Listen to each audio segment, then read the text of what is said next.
and the partisans respected the female sex. They had a lot of respect for us.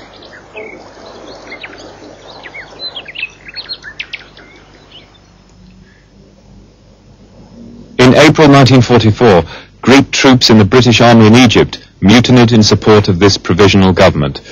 Churchill instructed the British commander to put down the mutiny.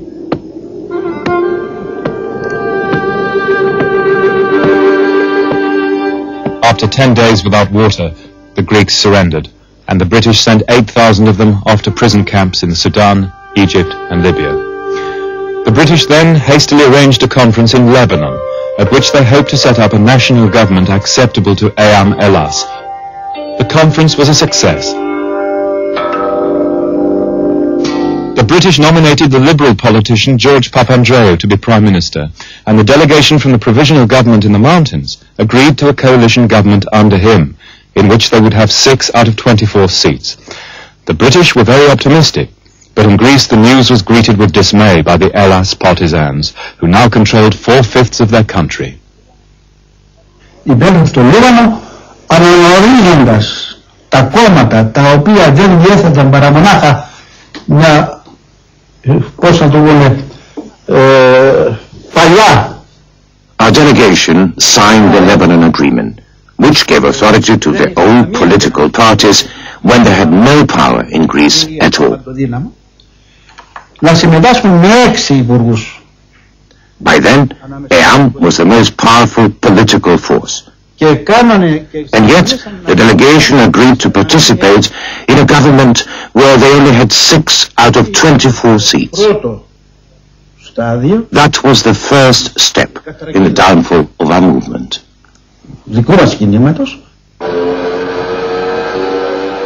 Although the conference was judged a success, the British were still worried about the extent of Eyam Elas's power. In August, Churchill wrote, "It is most desirable to strike out of the blue without any preliminary crises. It is the best way to forestall Eyam." In October 1944, he went to Moscow to firm up Allied plans for post-war Europe.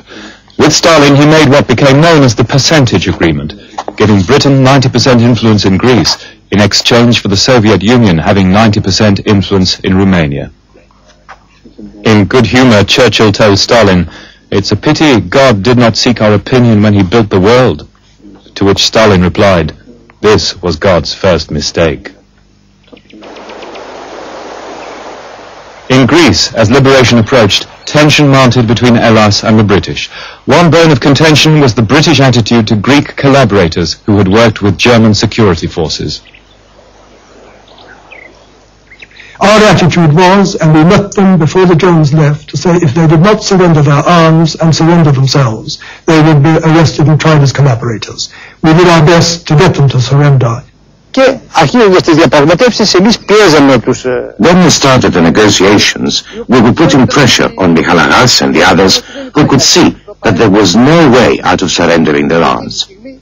At that moment, the English officer intervened and said, "You surrender your arms if you want to, or if you don't want to, you don't have to." The negotiations came to an end, and we realized that the Englishmen had turned the tables on us, and so the collaborators didn't surrender their arms. We failed, I think, because they feared we were too few in number to protect them from Elas.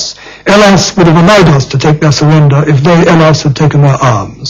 In the event they did not surrender, in the event they should have been arrested as collaborators. I think about that time, the attitude of Elas to us did begin to change. I suppose a single incident brought home to me the change of attitude, when Ypsilantis, the very senior Elas commander, made what was one of the great Greek gestures of contempt when he tagged his lapel in referring to British troops, which is one of the most contemptuous gestures in the very rich Greek vocabulary of gesture. It surprised me then, it surprises me now, and I think the only reason one can give is that Elas began to see that the British, who were then expected to come in to the Peloponnese initially, could be a factor, an obstacle to their intention of taking over power. Συνήθως, They usually accuse Hellas of wanting to seize power. It's a stupid view. There was a power vacuum in Greece. There were occupying forces and grisling prime ministers, but the Greek people didn't recognize their governments.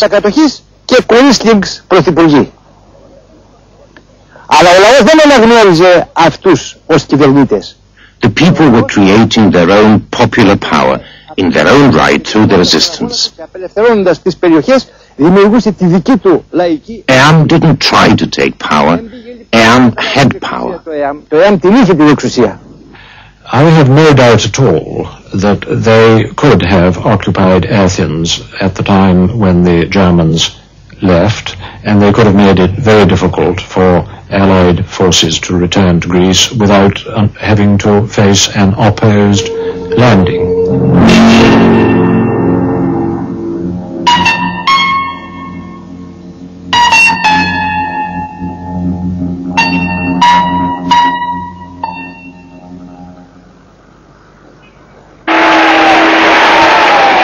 In October 1944, 4 months after D-Day, with the Allies on the offensive throughout Europe, the Germans were forced to pull out of Greece, and the British entered unopposed. The swastika came down from the Acropolis, and in spite of some misgivings, all Greeks welcomed the British troops.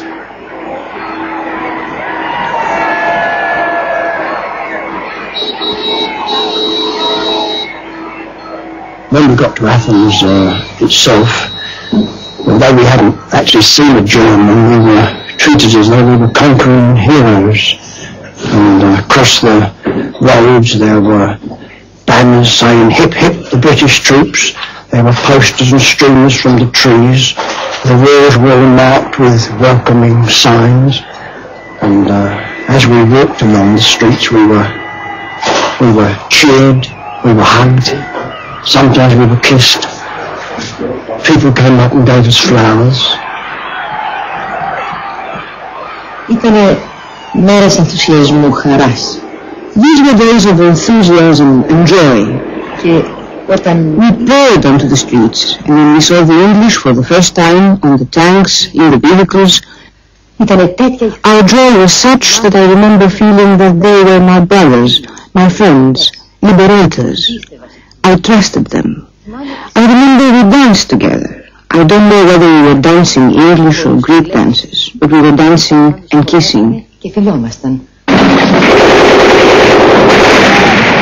But within 6 weeks, the British were in armed combat with Hellas and its reservists in Athens. It had been agreed that a new Greek army would be formed, and the argument was over who was going to be in it. For the British, the question was how to disarm Hellas. And for Hellas, it was how to retain its military power on at least an equal footing with the royalist Greek troops then returning from Italy. I can remember them marching down the main street of Athens, and our great relief that at last Greek troops had come in, and we were not the only people responsible. This was a turning point. Of course, in a way, you might say that for the colonists who were participating in the government, it might be regarded as a little bit provocative, in the sense that they realized that the head of their government in which they were participating was bringing his army in. Σκοπό είχαν με αυτές τις δυνάμεις του σταγματοσφαλίτης. The British and the Greek governments, along with the royalist troops, wanted to restore the old order in Greece. Τους Εγγλέζους που είχαν έρθει ακόμα από τον Οκτώβρη στην Αθήνα